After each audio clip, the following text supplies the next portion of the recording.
Welcome back, horror fans. If you went into Witchboard expecting predictable remake, think again. Might have had a couple of twists and surprises, possibly, but we'll find out on your upcoming review right here on Killer Cuts.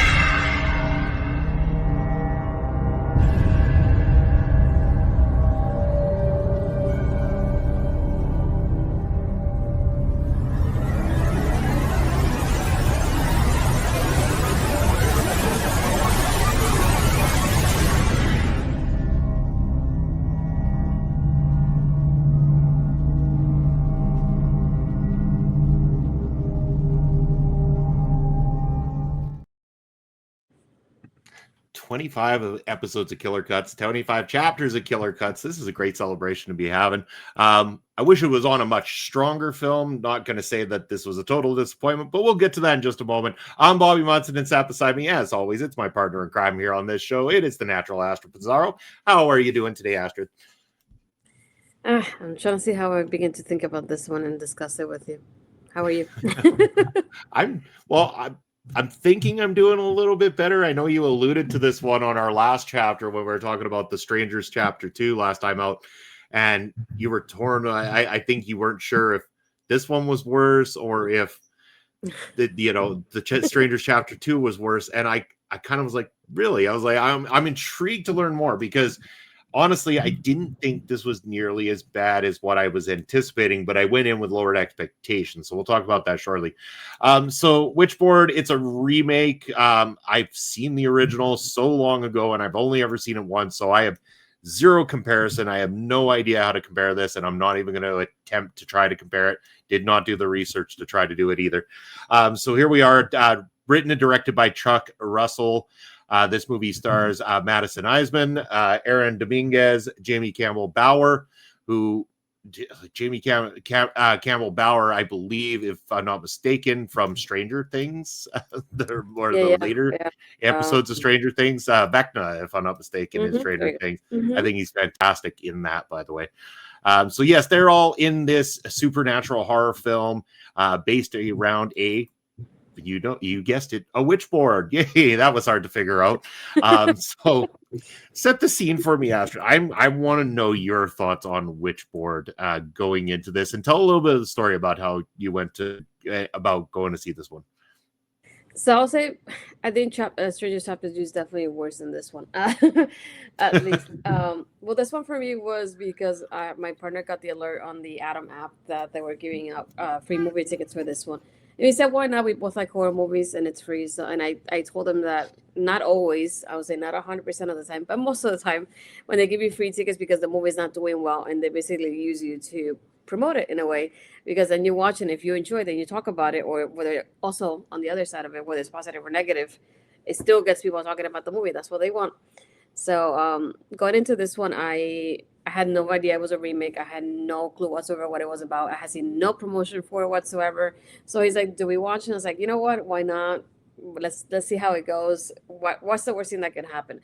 For me, what drew my attention to it was Jamie, because I had seen Jamie way before Stranger Things. I had seen him in Twilight, and I had seen him in Mortal Instruments before. So it's a adaptation, a book adaptation by the book by Cassandra Clare, and obviously we've seen him in Stranger Things as well. So for me, it was him just seeing like, oh, I like him and how he's an actor. So I'm curious to see what he does in this movie. Hadn't like I said, hadn't done all I did was watch the trailer beforehand and then went in to see the movie a couple days after. Um, so for me, it was more like, oh, I seen him in Twilight, and I'm like, I like how his acting. So why not check out the film? And I was curious because then I realized while looking it up that the movie says it's for from 2024, and I went, so why are we talking about it now in 2025? Because it feels kind of weird that they're releasing it now. And then when I went to look it up online, it was mostly about like, oh, it was in a film festival, and basically the feedback was like so, to put it like that, to the point that they didn't know whether they would release it or not. Hence why it probably only was one movie theater that was playing it, which is the one that we went to. But for me, what had me about this movie is that I feel like it's trying to do too many things at once. Because I like the overall like theme behind it. The girl getting curious about the witch board and everybody like dying around her, and that kind of reminded me a lot of Final Destination in that aspect of it.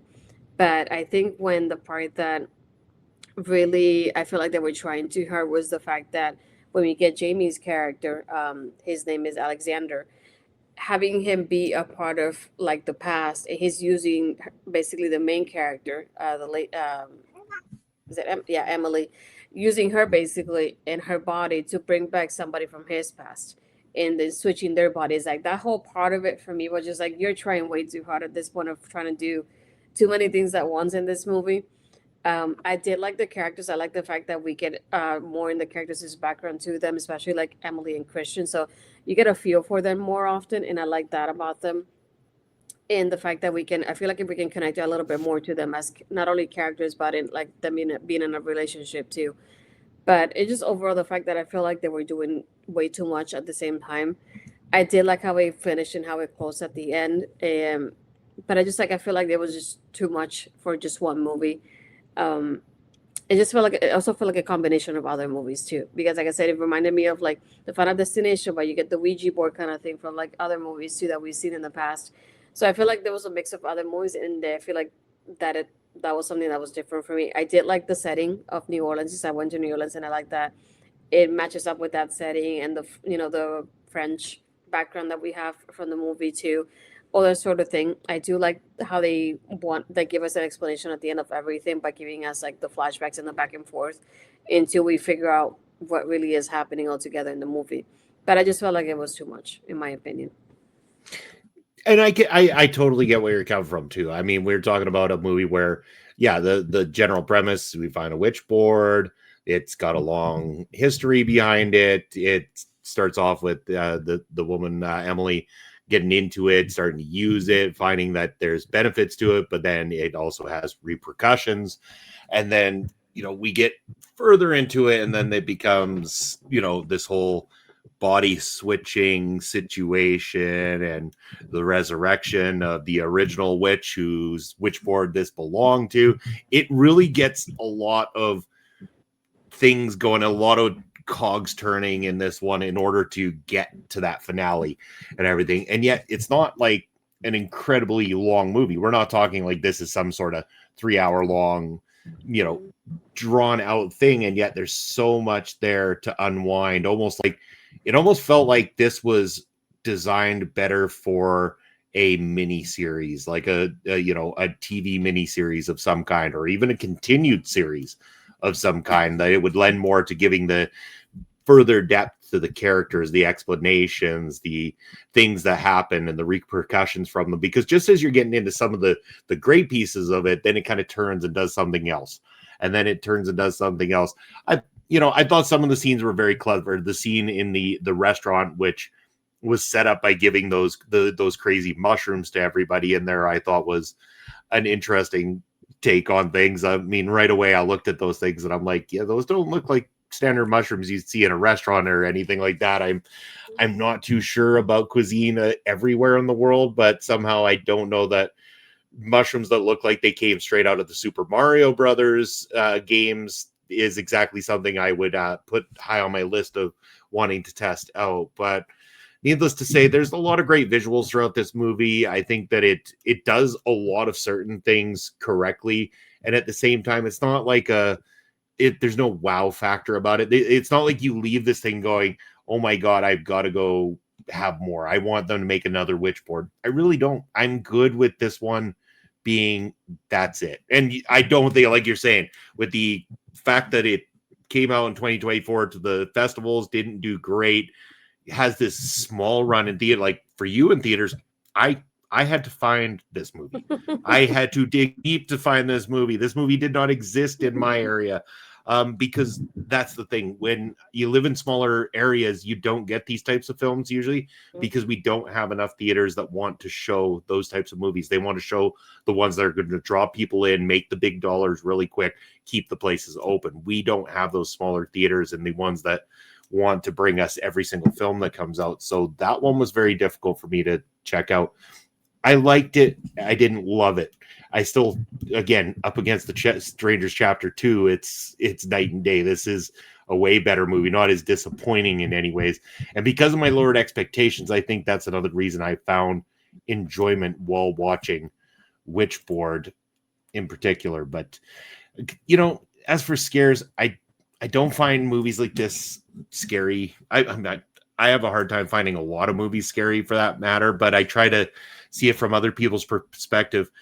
It doesn't really have a lot of scary moments, I would say. Nothing that really is going to jump out, make a person sit there and go, oh my goodness, I could not sleep after seeing that. There was nothing there. I mean, my wife watches these movies with me, and there's movies that she, if there's too much gore, she'll have to close her eyes. If it's really haunting and chilling, she gets nervous and scared, things like that. This one, it was kind of like she was like, like it had zero effect on her in terms of scaring her and stuff. She was interested. There was enough intrigue in the general storyline and everything like that. Like, she loves witch movies for the most part, but it was nothing that like shocked her or made her go, oh wow, that was okay, that was scary, or anything like that. Nothing that lingered at all anyway. Yeah, I feel like it was also a little bit too long because I didn't realize until afterwards that I forgot what movie I was in, and I thought, what is going to happen in this movie? And then I looked at it, and it's like, it's almost 2 hours long, and it feels like a lot longer than the 2 hours. Like, I seen the Avengers movies, they're 3 hours, and I didn't feel that way about them when I watched them. And then this one, I just felt like it dragged. And then, like, we always like to compare this, and even looking at like the money it made, because a budget of 15 million for this movie, and it only made $496,000. Like, Ouch. how that hurts me inside. And it's just like you said, I like the fact, I think this could have definitely been better as a mini series or some type of like shows, like the way CW used to do, kind of like a Vampire Diaries sort of thing. I feel like that would have intrigued people with the background of having New Orleans there and things like that. And I feel like you could have done something very limited with one of the streaming services with something like this, for example.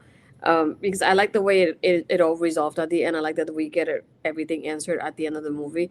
But I just felt like it was too much at the end of it. And I was like, what is going to happen at this point? Because then he's like trying to reincarnate that person. And then she realizes that it's somebody from her past and she wants to kill them. And then the thing with the mushrooms and I'm like, wait, and there are people dying that are close to her boyfriend who's helping out with who has a restaurant opening too. So I thought at first it's like, it feels very like Final Destination, the way everybody was like dying as the Witchboard thing was happening, and nothing was happening to her until later on. And I just feel like it was too much of it like going on, and I feel like I have no other way to explain it other than that. I did enjoy watching it because I feel like I was wondering what was going to happen next, but at the same time I just like that, I'm like, it's so ridiculous at the end at the same time. And that's why I said, for me, Stranger Chapter 2 is like definitely, if I'm gonna go like Melba and say worse than this one.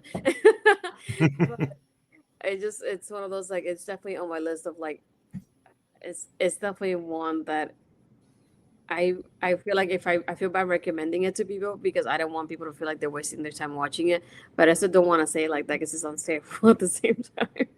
Um, but I'm glad that I watched it for free. I'll say that. Yeah, and again, like with me, I'll pretty much watch anything. I'll give most things a try once at least, so it's never wasting my time to recommend me check something out, even if it is bad. This one wasn't terrible. Again, like, we keep going back to the Stranger Chapter 2, and I think you could pretty much compare anything up against that, and it's gonna be a winner. Like you say, this one's 2 hours, and it's so strange because you're right, it feels kind of long. And yet I watched this the same weekend that I watched the new movie with Leonardo DiCaprio, Battle After Battle, or whatever. Again, it's slipping my mind right now. That movie's like 3 hours. And that movie did not feel like 3 hours. This one's 2 hours, and it felt longer than 2 hours. So again, it comes down to what interests you and everything. This one, it didn't interest me. It's just, I've seen a lot of this type of stuff before. It wasn't gripping or interesting in a way. It didn't really do a lot. It was fine. It was fine enough to watch once. And if anybody gets an opportunity on streaming when it comes available, if anyone's even interested in when this to streaming, when it does, sure. You're bored one night, there's nothing else to watch. Why not? Right? Like, I can recommend it in that sense, but I'm not going to tell people to go and rent this on, home video streaming or digital or release anything, don't buy a physical copy of it. You don't need to. It is not worth it for your collection unless somehow you are so diehard into this movie or diehard into the people behind this movie or in the movie. Then do your own thing. I won't tell you what to do, but from a personal standpoint, I won't be revisiting Witchboard ever again. No, it's one of those like I'm glad I watched it once and that was about it. I feel bad that Jamie's part of this, but I like the casting overall. I enjoy the cast and the characters in the movie, but it's one of those like you said, one and done. I don't. It's one of those I'm not gonna buy. I'm a physical media type of person. This one is not one I'm gonna buy a copy of and collect it or anything like that. It's just one of the things like watched and done, and that's about it. Unless we get something else that I don't think they'll remake or do a sequel to it. So I think we're gonna be fine on that end of it too. Yeah, exactly. So yeah, I don't foresee that happening when you lose that much money after making a movie for 15 million and you can't even crack one. Chances are there's no studio on this planet that's going to green light a sequel to this thing, and probably will never green light a remake of Witchboard ever again in the history of time. At least that's what I'm thinking, but I could be wrong. But yeah, overall, not a recommendation. Just watch it on streaming if you must. Otherwise, you could probably skip this one and move on to something better. There's been a lot better horror movies this year alone. There was a lot better horror movies last year, and there's clearly a lot better in line to come out for 2026 coming up as well too, and lots of great stuff that we're going to be able to talk about here on the channel. So hopefully we're going to have a revival of positivity here on Killer Cuts in the not too distant future. Fingers crossed that that's coming our way. But yes, we're going to call it right there because, again, there's not much more we can add to the general conversation about Witchboard. It is what it is. If you want to check it out, check it out. If not, cool. Just glad you checked out this before you went and put in the time. Astrid, why don't you tell the wonderful people where they can find you and what you got coming up? Yeah, you can find me on Tuesdays doing Taking Over with Ed as we go through and cover a lot of indie companies now. So it's been refreshing to do something different for Taking Over, and we appreciate the support that we're getting on that because it was a leap of faith, but it's working out for us in the end. So very grateful for that too. You can find me on my Twitter, Blue Skies Astrid Pizarro. My Instagram and Threads is Astrid Pizarro 20.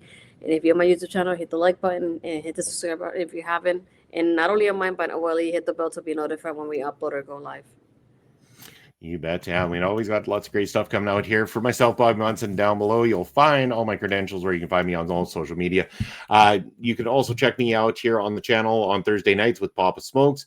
We give you Ring Respect Radio, where we also talk about indie promotions. We do some coverage of the old school wrestling. And when I say old school, I'm talking 60s, 70s, 80s, 90s. Then we also do wrestling trivia, lots of fun and games. So go up and check us out live every Thursday night. On Saturdays, you can also check myself and Pop Smokes out. We are on Prairie Pro Wrestling's YouTube channel, where we are your commentary team, bringing you a new match every single Saturday.